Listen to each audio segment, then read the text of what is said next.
Os gatos domésticos são um paradoxo.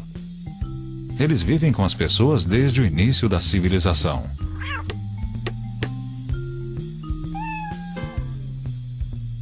Mas tornaram-se domésticos sem perder a sua felinidade, a sua independência e sua capacidade de viver sem nós.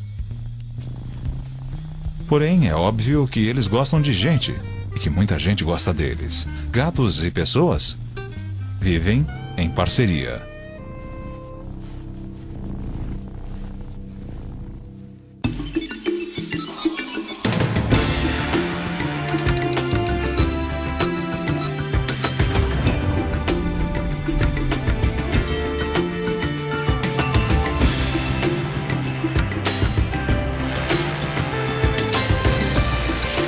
O guia completo. Gatos domésticos. E é uma parceria que pode começar na juventude.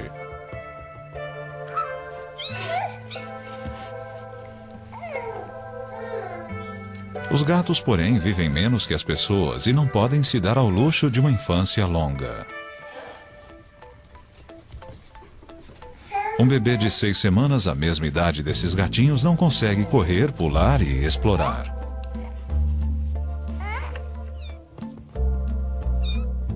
E aos 5 meses de idade, mesmo sendo ainda muito mais jovens do que esse bebê, os gatinhos já serão adultos. Mas por enquanto, a vida é cheia de aventuras.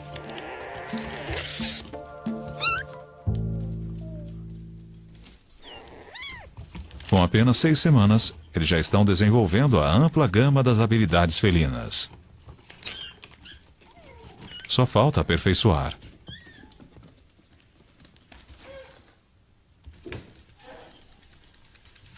Os brinquedos mais simples podem ser educacionais, ensinando, por exemplo, a caçar.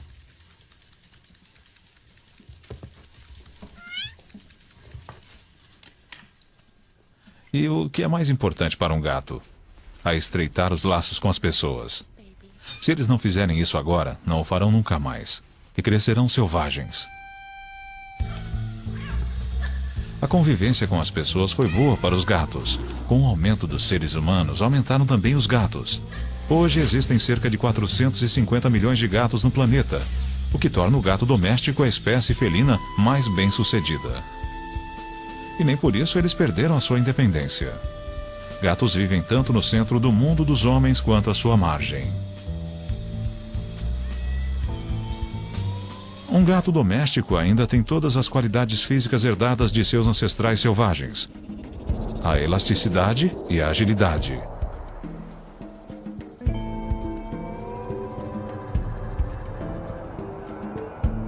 A capacidade de não se ferir quando cai, usando o reflexo de endireitar-se. É a valiosa habilidade de girar no ar e aterrissar, em segurança, sobre as patas acolchoadas.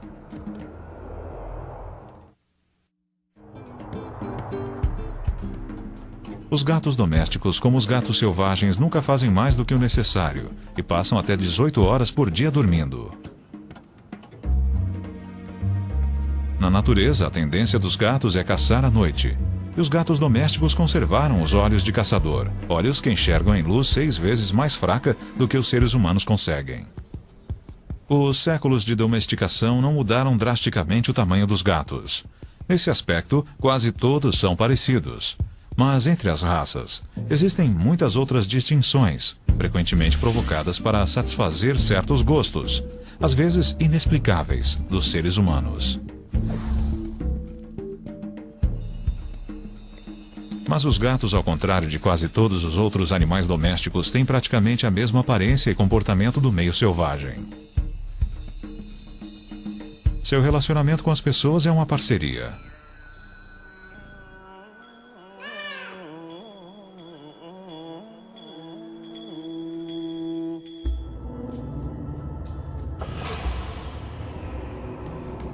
Uma parceria que remonta a quase 4.000 anos, a uma das primeiras civilizações do planeta, o Antigo Egito.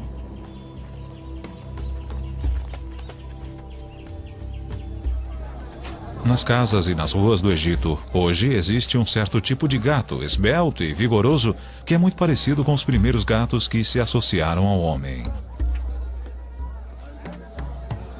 Esses poderiam ser gatos que os antigos egípcios criariam e, inclusive, adorariam. E aqui está a sua origem, o gato da Líbia. Um gato selvagem do norte da África. Um gato que se adaptou às mudanças.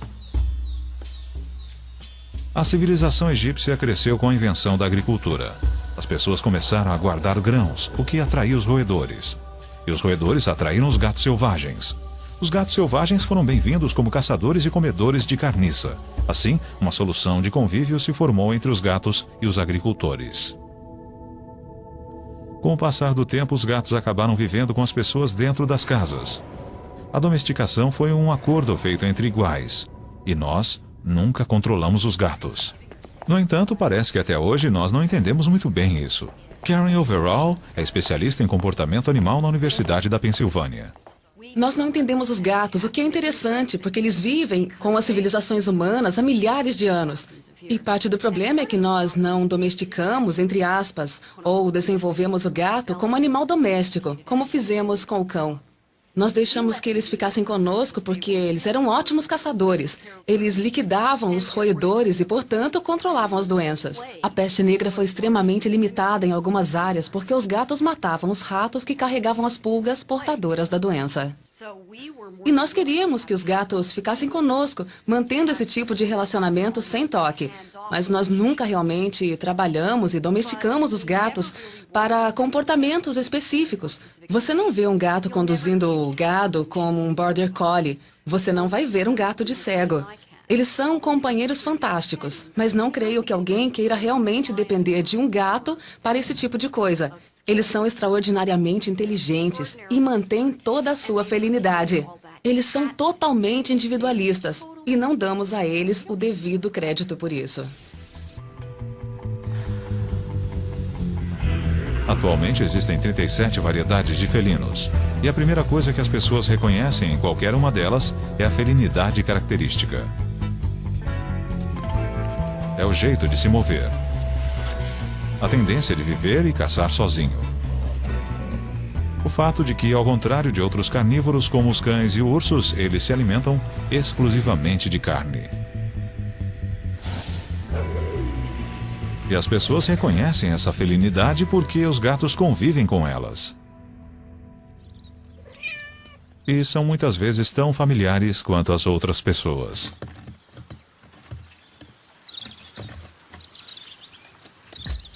E o que é que faz do gato o animal que ele é? O que lhe dá a sua graça e sinuosidade? A sua excelência como caçador. Começa com a estrutura básica. O esqueleto leve e flexível, porém resistente. A coluna inclui a cauda, que dá equilíbrio. E é o ponto central da incrível elasticidade do gato. Os discos entre as vértebras são mais espessos do que na maioria dos outros animais e as ligações entre os ossos são mais frouxas, aumentando a mobilidade.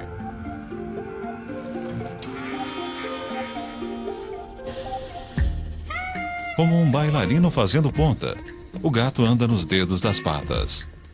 Com isso, o comprimento da perna e o tamanho do passo ficam maiores e o gato ganha velocidade. E é por isso também que, surpreendentemente, essa junta é o tornozelo do gato e o começo da pata. Os ossos da pata são muito longos. E só os dedos fazem contato com o chão, aumentando o impulso e os saltos.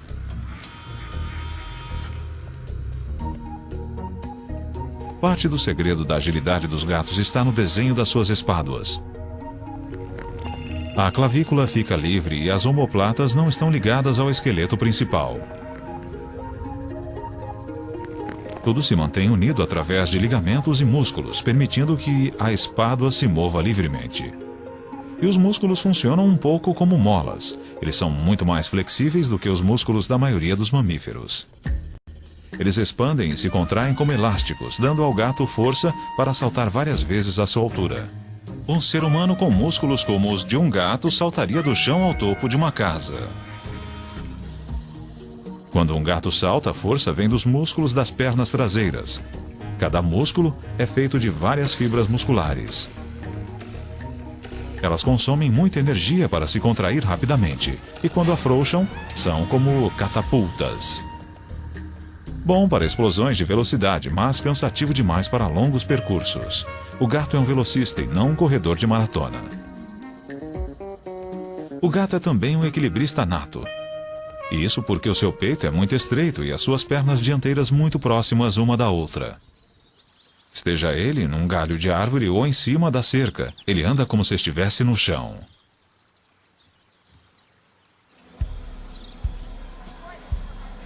Desde que passaram a viver nas casas, os gatos nem sempre podem exercitar os seus talentos. Mas existem maneiras de transformar o interior de uma casa numa réplica surreal do mundo lá fora.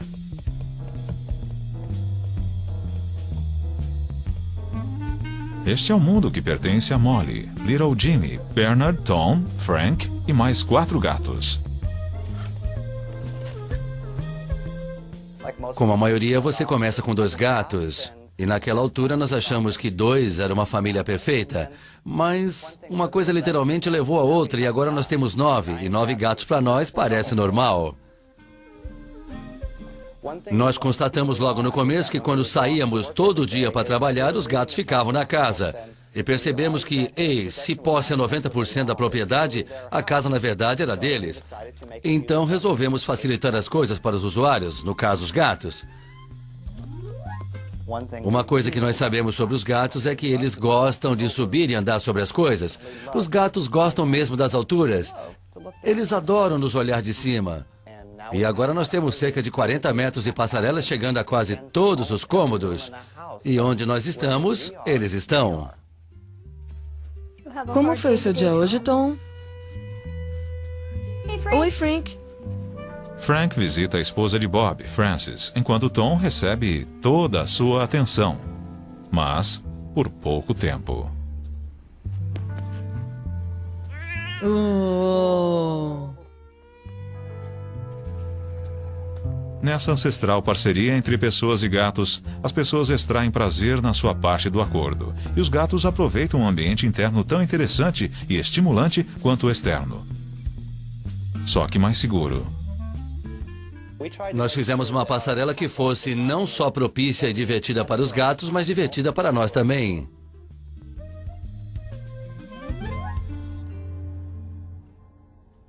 Um outro requisito para a parceria com os gatos foi que esses animais essencialmente solitários aprendessem a viver uns com os outros.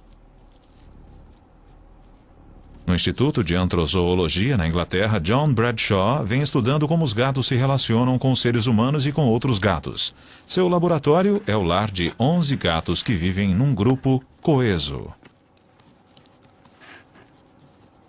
Os gatos são frequentemente descritos como egoístas em contraste com o cão, que é um animal muito mais leal. Mas eu não creio que os gatos tenham um conceito de lealdade. Eles veem a sua interação com as pessoas como uma parceria entre iguais, em vez de um relacionamento de subserviência. É claro que eles também são sociáveis. Eu acho que nós subestimamos os gatos nesse aspecto. Eles são muito sociáveis com as pessoas e podem ser sociáveis com outros gatos quando crescem no ambiente certo. Um estudo famoso sobre gatos criados soltos em fazenda, feito em 1977 pelo biólogo de Oxford, David MacDonald, mostrou o quanto os gatos podem ser sociáveis. A equipe do professor MacDonald colocou radiotransmissores em 4 gatos e os acompanhou durante 1 ano. Praticamente todos os movimentos dos gatos foram registrados. Eram 3 fêmeas e um macho. MacDonald constatou que as fêmeas permaneceram perto da fazenda, num grupo íntimo e amigável. O macho passava 2/3 de seu tempo longe, perambulando, farreando e caçando ratos. Mas ele sempre voltava para casa.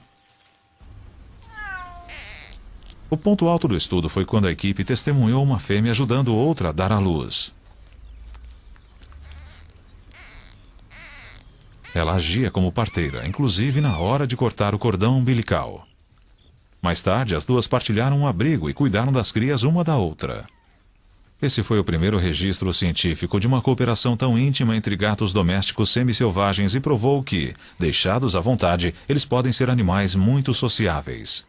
O que o trabalho de MacDonald mostrou foi que a sociedade dos gatos não segue uma hierarquia linear, como a do cão ou do lobo. Ela é muito mais uma parceria de iguais, uma cooperação entre fêmeas aparentadas que se reúnem em torno de um determinado lugar onde há bastante alimento e espaço para as crias. As técnicas modernas de controle de pragas estão levando os gatos de trabalho, os rateiros, ao desemprego. Mas ainda existem muitos lugares no mundo onde gatos semi-selvagens vivem juntos. Na ilha italiana de Stromboli, esses gatos estão em toda parte. Aqui, os gatos raramente são bichos de estimação, mas há pessoas bondosas que cuidam deles e os alimentam. Uma delas é a senhora Ushi, do vilarejo de Ginostra. Há mais de 40 anos, ela alimenta uma colônia que está sempre mudando. Os grupos de gatos existem onde as pessoas fornecem grandes quantidades de alimento e elas podem fazer isso os alimentando deliberadamente ou acidentalmente deixando, por exemplo, comida do lado de fora dos restaurantes. Quando os gatos percebem que ali é uma fonte regular de alimento, eles se reúnem à sua volta e começam a formar uma colônia. E essas colônias são chances maravilhosas para se estudar o comportamento dos gatos, porque tudo acontece numa área restrita que nós podemos observar. Caso contrário, eles se espalham demais e fica bem mais difícil. Para os gatos, a convivência social implica em coisas com as quais seus ancestrais selvagens não se preocupavam.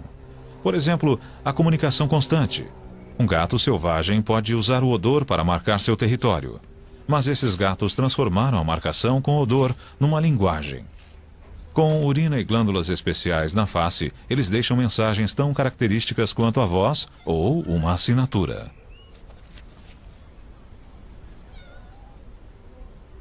O olfato é altamente desenvolvido nos gatos.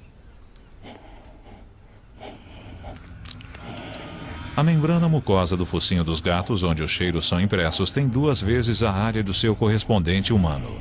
E logo abaixo há um segundo detetor de cheiros, o órgão de Jacobson. O gato aspira o ar pela boca e suas células especiais analisam as partículas. E o cheiro não é seu único meio de comunicação. Os gatos também se esfregam. Acreditamos que é um sinal muito importante na sociedade dos gatos e no relacionamento gato-ser humano. Os gatos tendem a se esfregar em outros gatos que são um pouco maiores ou mais ferozes. As fêmeas tendem a se esfregar no macho que elas queiram. Quando se esfregam em nós, eles estão reconhecendo que somos mais fortes. Não superiores, mas um pouco maiores. Eles mostram algum tipo de deferência para reconhecer que somos maiores, mas eles ainda querem ser amigáveis. E há o ronronar. O ronronar parece que é o convite a algum tipo de atração e também ao contato físico. Os gatos ronronam quando estão satisfeitos e querem a companhia de outro gato ou do dono, ou quando estão com muita dor. Por exemplo, um gato atropelado. Parece bizarro porque as pessoas associam ronronar com prazer, mas não se trata de prazer, e sim de querer atenção. Eles estão tentando conseguir ajuda naquela situação em particular. O gato ronrona vibrando as cordas vocais externas e parece que cada gato tem uma frequência específica. Uma das coisas que nós descobrimos observando os gatos nas fazendas e em outros lugares é que eles são bem quietos. A menos que haja uma briga ou alguma coisa acontecendo, os gatos não fazem muito barulho. Uma das coisas que eles menos fazem é miar. E nós achamos que isso acontece porque o gato aprende a miar. Ele aprende que o ser humano responde bem a vocalizações. Nós somos uma espécie conversadora, por assim dizer. E, portanto, um gato descobre que a melhor maneira de conseguir a atenção do dono é fazendo barulho. Feito isso, ele indica usando algum tipo de linguagem corporal o que é que ele quer, comer, sair ou o que for. Os gatos têm os mesmos sentidos que os seres humanos, mas eles funcionam de maneiras diferentes. Os sentidos de um gato evoluíram principalmente para ajudá-lo a caçar. Mesmo um gato de vida mansa, como o mango, tem todas aquelas percepções aguçadas de caçador. Por exemplo, os olhos na frente da cabeça. Quando o mango olha para alguma coisa, cada olho capta uma imagem ligeiramente descentralizada. O cérebro faz a centralização, gerando uma imagem tridimensional. E Mango então sabe qual é o tamanho do objeto e a que distância ele está. Proporcionalmente ao tamanho de sua cabeça, Mango tem olhos muito maiores do que os nossos. Eles recebem mais luz, e ele enxerga tão bem na semi-escuridão quanto em pleno dia. Os olhos de Mango são tão sensíveis que precisam de pupilas capazes de restringir a luz de uma maneira que as nossas pupilas redondas não conseguem. As pupilas dele se fecham quase que totalmente numa fenda. E quando a luz diminui, elas se abrem ocupando uma área de olho proporcionalmente muito maior do que as pupilas humanas. Mango não enxerga na escuridão total, mas ele vê com muito menos luz do que os seres humanos. Os gatos têm uma camada de células chamada tapetum lucidum no fundo do olho. A luz que passa pela retina sem ser absorvida é refletida de volta, dando aos receptores uma segunda chance de captá-la. Isso aumenta a eficiência dos olhos de Mango em 40%. E para aumentar ainda mais a eficiência, os gatos têm mais células fotossensíveis que funcionam melhor com menos luz. Com tudo isso, Mango consegue ver em luz 6 vezes mais fraca do que o seu companheiro humano consegue.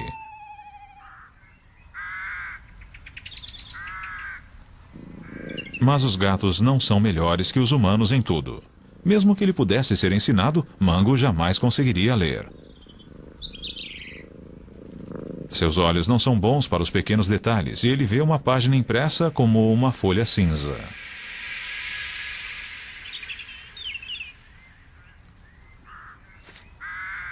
Um gato enxerga o mundo mais ou menos como alguém que perdeu os óculos. E o gato também não vê cores muito bem. Os gatos sacrificaram os detalhes e as cores para enxergar melhor à noite. O mundo de cores dos gatos é desbotado. Eles enxergam um pouco de amarelo, de verde e de azul. Mas algumas cores, como o vermelho, eles veem como cinza ou preto. Outra ferramenta de caça importante é a audição. Mango consegue virar as orelhas, além da cabeça. Isso ajuda a localizar um som. Os ouvidos afunilados canalizam e amplificam sons como um megafone. Os gatos ouvem sons que as pessoas não ouvem. Os sons mais agudos, como os guinchos de um rato.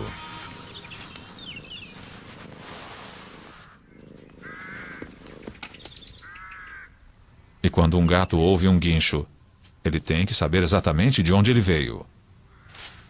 Conforme a intensidade relativa do som em cada ouvido, o gato automaticamente vira a cabeça na direção certa. Os gatos também são muito bons para detectar movimentos, mas quando se aproximam da presa, eles precisam usar o sentido do tato. Esse tipo de jogo dá a Mango a chance de exercitar a rotina de uma caçada. Ele usa até os bigodes para sentir a pena. 3 vezes mais grossos do que os outros pelos do gato, os fios do bigode, ou vibriças, descem a uma profundidade 3 vezes maior na pele e têm células sensíveis na base. Elas dão ao cérebro as mínimas informações sobre qualquer coisa que a vibriça toque. As patas da frente também são super sensíveis e servem para explorar coisas novas e testar alimentos.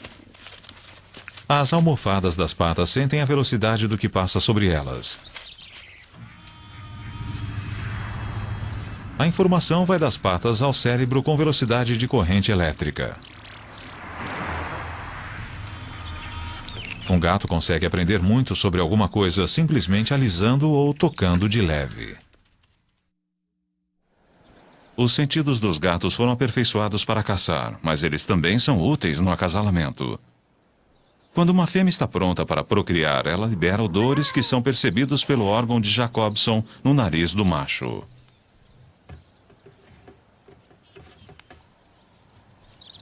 Num grupo livre, vários machos tentarão acasalar com a fêmea. Os gatinhos da ninhada podem ter mais de um pai. Acasalando livremente, a fêmea se certifica de que pelo menos alguns de seus filhotes terão os melhores genes disponíveis. Essa é também uma estratégia para manter a paz. Como nenhum macho terá certeza de quais dos filhotes são seus, é menos provável que ele machuque ou mate algum deles.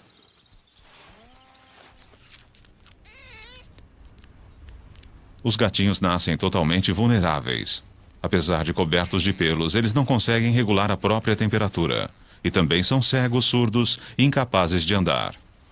Mas tudo isso é bom, porque significa que sob nenhuma circunstância eles vão se afastar da mãe e ficar expostos ao perigo. Os gatinhos seguem o cheiro e o calor das tetas da mãe. E mamam até 8 horas por dia.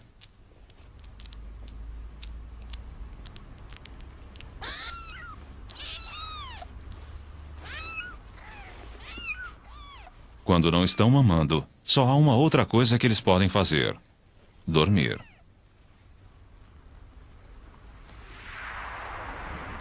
A passagem do nascimento à maturidade pelos padrões humanos é muito rápida, mas para os gatinhos ela deve parecer lenta. Esse tem 10 dias de vida. Ele enxerga um pouco, mas a sua visão ainda está embaçada e vai continuar assim nas próximas 3 semanas. Nessa idade, não é fácil para o gatinho se locomover. Ele caminha devagar e abaixado para manter a estabilidade.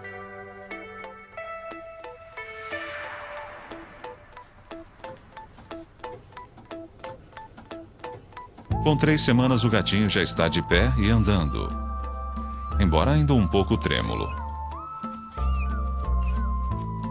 Ele ainda não caminha na ponta dos pés, como um gato adulto. É uma postura que leva algum tempo para ser aperfeiçoada. Mas, ganhando confiança a cada dia, os filhotes demonstram a necessidade crescente de explorar e brincar. Uma semana mais tarde, a brincadeira está mais animada. Já límpida, a visão é melhor e os gatinhos começam a usar a cauda para ganhar equilíbrio. Com 5 semanas, o gatinho começa a controlar a maior parte das coisas que fazem dele um gato. Seu andar já é mais como o de um gato. Sua audição direcional começa a funcionar. E a visão melhora a cada dia.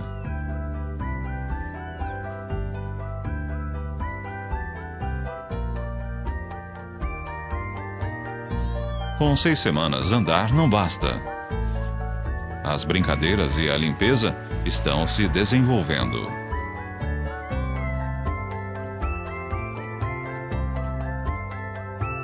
Com 8 semanas de idade, apenas 2 meses depois de nascer, esse é um gato jovem, porém completo. Daqui para frente, ele só vai crescer e se aperfeiçoar.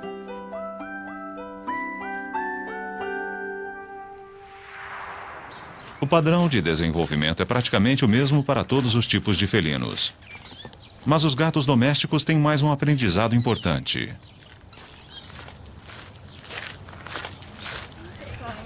Como conviver com as pessoas. Olá, querida.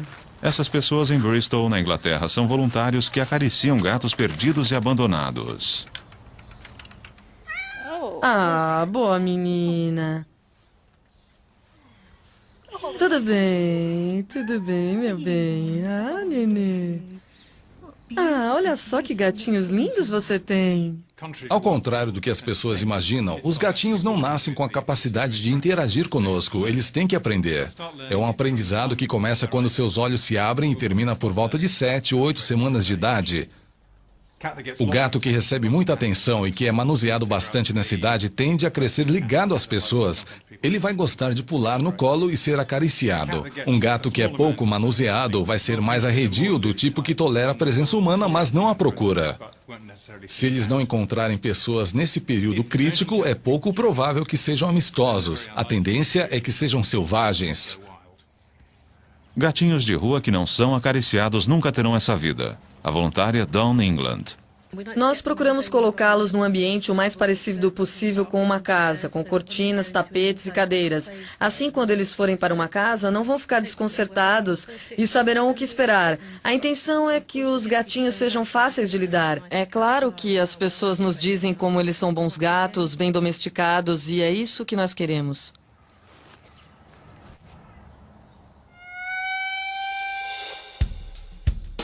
Tecnicamente, os gatos domésticos e os selvagens são da mesma espécie. As duas principais diferenças são as habilidades sociais do gato doméstico, com as pessoas e com outros gatos, e a sua cor.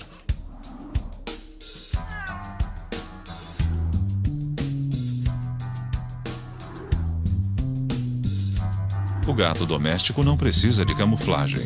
E livre desse requisito, o pelo rajado dos ancestrais, conhecido como tabby, deu lugar a quase todos os padrões e cores que um animal pode ter.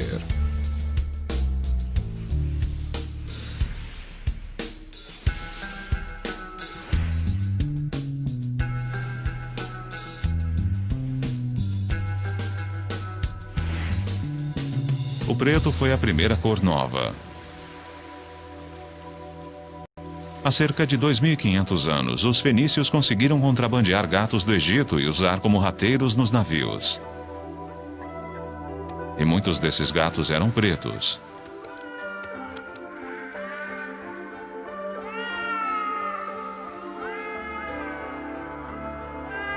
Negociando pelo Mediterrâneo, os fenícios montaram colônias em vários lugares, como Cartago e Gades, que hoje é Cádiz, na Espanha. E os gatos pretos foram com eles. Com o tempo, os gatos se instalaram em toda a volta do Mediterrâneo. Os ancestrais dos gatos pretos que hoje perambulam por Veneza provavelmente vieram de navios fenícios. Cerca de 1000 anos depois dos fenícios, os vikings tornaram-se a grande potência marítima. Seus navios também tinham gatos, mas eles preferiam red tabbies, de listras avermelhadas. Essa é uma cor que parece ter surgido na antiga Turquia. Com os navegantes vikings, os red tabbies subiram e desceram os rios da Europa e chegaram até a sua Escandinávia natal.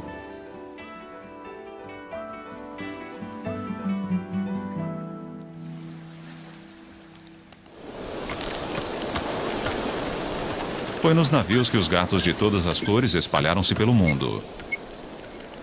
Todos os lugares do planeta habitados por seres humanos são também habitados pelos gatos.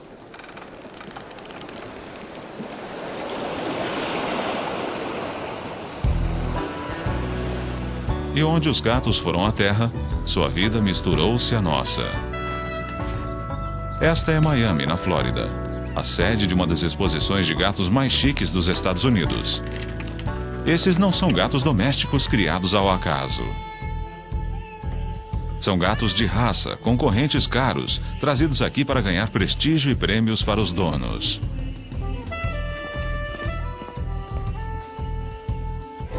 As exposições de gatos existem há pouco mais de 100 anos, e muitas das raças modernas nasceram das exposições. Muitos tipos de gatos são variações de tipos que se desenvolveram naturalmente em certas regiões. Um gato de Charolais, ligado aos cruzados e aos monges cartuchos da França.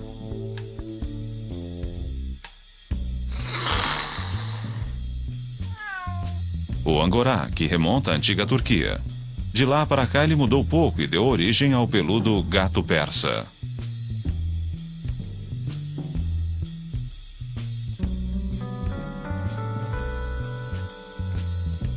Outro peludo é o Maine Coon, um gato que se desenvolveu naturalmente no frio da Nova Inglaterra.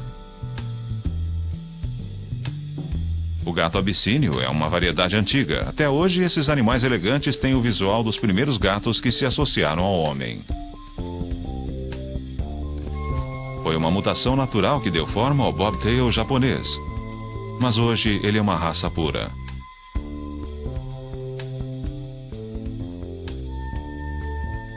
O Aussie Cat machetado parece um gato selvagem, mas ele foi criado para ter essa aparência. O Crow americano, com suas orelhas estranhas, descende de uma mutação descoberta em 1981. O Cornish Rex, com seu pelo encaracolado, também é recente. Ele remonta a uma mutação numa ninhada de gatos de fazenda há 50 anos. O Siamês.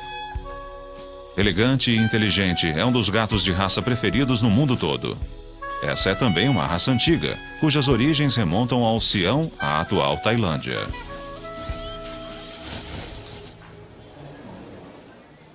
Um dos gatos mais divertidos que eu tive o prazer de tratar neste fim de semana foi esta Tab Marrom.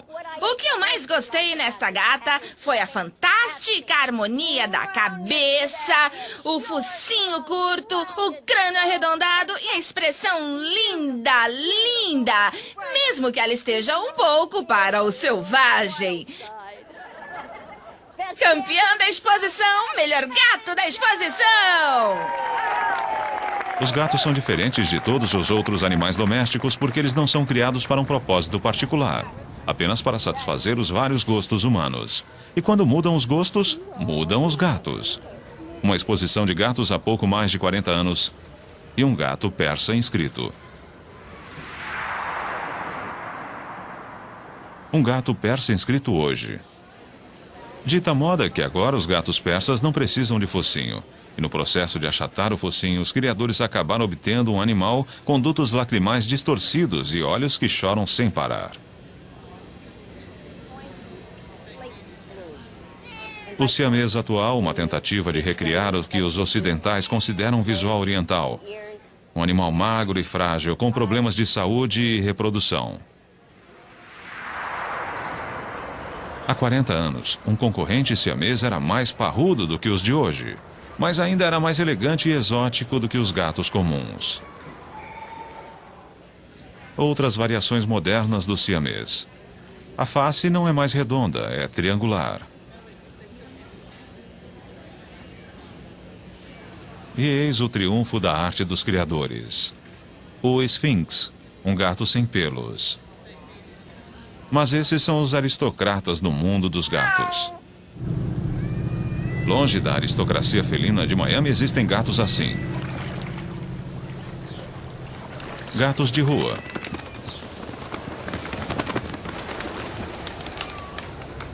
Eles são gatos domésticos que voltaram a ser selvagens e suas crias. Eles vivem em colônias à margem das nossas vidas e, para sobreviver, dependem um do outro e das esmolas humanas. Vem, neném. Vem, gatinho. Oh, vem, neném. Nos Estados Unidos deve haver 60 milhões de gatos vivendo assim. Algumas cidades têm programas de esterilização de gatos de rua.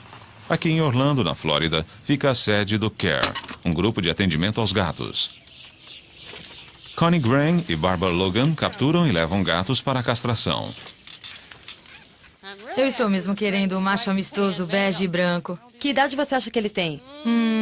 Mais ou menos um ano. Muita gente acha que seria melhor sacrificar, matar esses gatos de rua. E é isso que vem sendo feito há anos. O grande problema é que isso não funciona. Existem mais gatos de rua do que nunca por aí. Ninguém sabe quantos. É impossível contar. Mas as estimativas são de milhões, dezenas de milhões. Esses gatos eram os bichos de estimação de alguém. E as pessoas se mudaram e os deixaram para trás, não quiseram mais. Se cansaram deles e os jogaram em algum lugar. E os gatos que não foram castrados ou esterilizados acabam encontrando outros gatos também férteis e começam a procriar. E o que começa com 1, 2 gatos, de repente é uma colônia de 20, 40. Numa área em que foram postas armadilhas para o nosso programa, foram pegos mais de 80 gatos, numa única área, o que é incrível. Em teoria, uma gata pode gerar milhares de descendentes. É claro que causas naturais impedem que isso aconteça, mas para todos seria melhor que as gatas de rua não procriassem nunca. Os gatos nem sempre são animais fáceis de se apanhar. Mas em Orlando, em todo o condado de Orange, organizações como a CARE apanham quantos puderem. Sempre com reforço por perto e sempre preparados para não estressar o animal. Na clínica de esterilização, chegam gatos de todos os cantos da cidade. Até filhotes. Espera-se que eles logo encontrem um lar amoroso. É quase como uma linha de montagem. Os gatos são anestesiados, preparados e levados para serem castrados. É eficiente e indolor.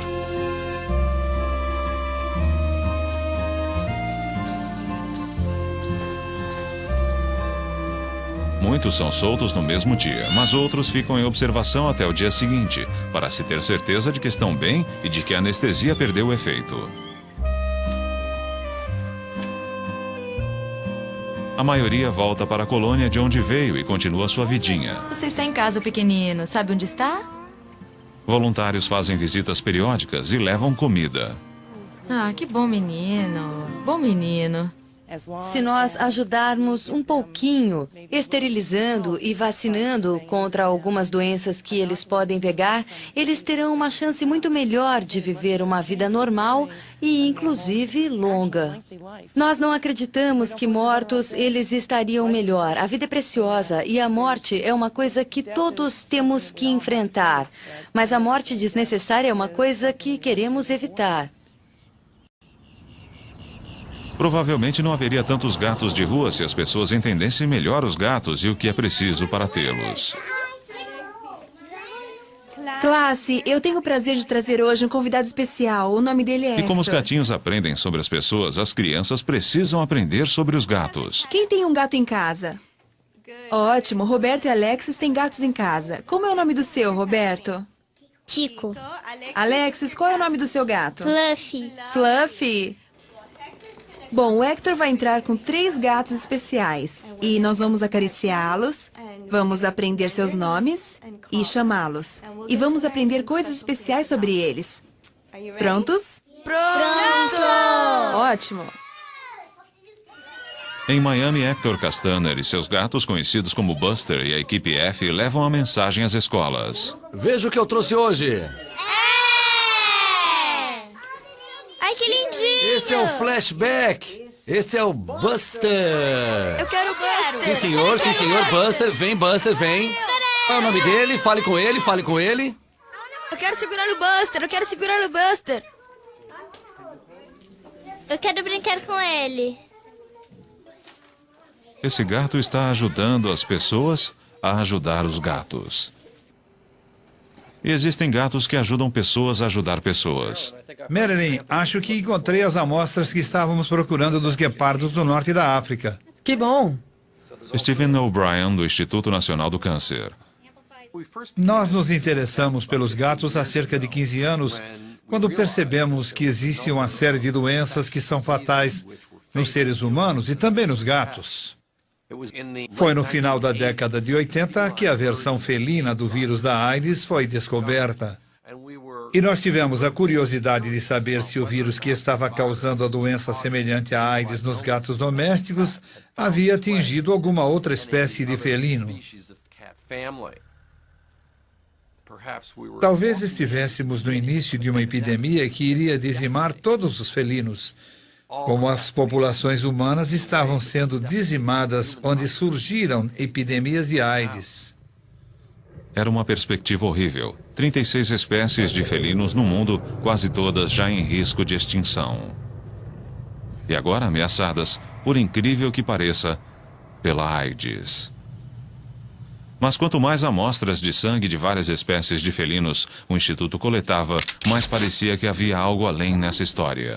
O que nós descobrimos foi exatamente o que não esperávamos, ou seja, que virtualmente todas as espécies de felinos do planeta tinham algum nível de infecção e exposição à versão do vírus que causa a AIDS no gato doméstico.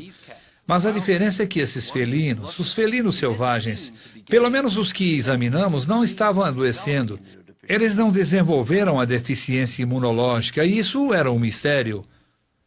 O que aconteceu com alguns desses felinos foi que eles desenvolveram defesas genéticas contra uma doença fatal, como o vírus da AIDS. E entender isso nesses felinos pode nos levar a descobrir um tipo semelhante de mecanismo genético natural nos seres humanos. Como companheiros, gatos e seres humanos têm uma história de talvez 4.000 anos. Mas nessa ligação há muito mais do que companheirismo. Ambos são mamíferos e ambos têm uma herança genética comum. Será que os gatos vão ajudar a revelar uma cura genética para a AIDS humana? Em 1996, nós tivemos a sorte de descobrir o primeiro gene que realmente causava uma resistência genética à infecção pelo HIV. E isso nos levou a uma meta, por assim dizer, de novos remédios que imitem os efeitos dessa resistência genética natural a uma doença infecciosa fatal. Matando os ratos. Os gatos levam o crédito de ter restringido a peste negra. Será que estudar os seus genes vai ajudar a deter uma doença que, em certas partes do mundo, já atingiu proporções epidêmicas? Afinal, os gatos são nossos velhos amigos. Eles chegaram ao mesmo tempo que a civilização. E de todos os animais que domesticamos, são os únicos com os quais não temos um relacionamento de senhor e subordinado. Os gatos escolheram ficar conosco, e nós vivemos com eles, dentro das nossas casas. Por uma única razão: nós gostamos deles, e eles gostam de nós.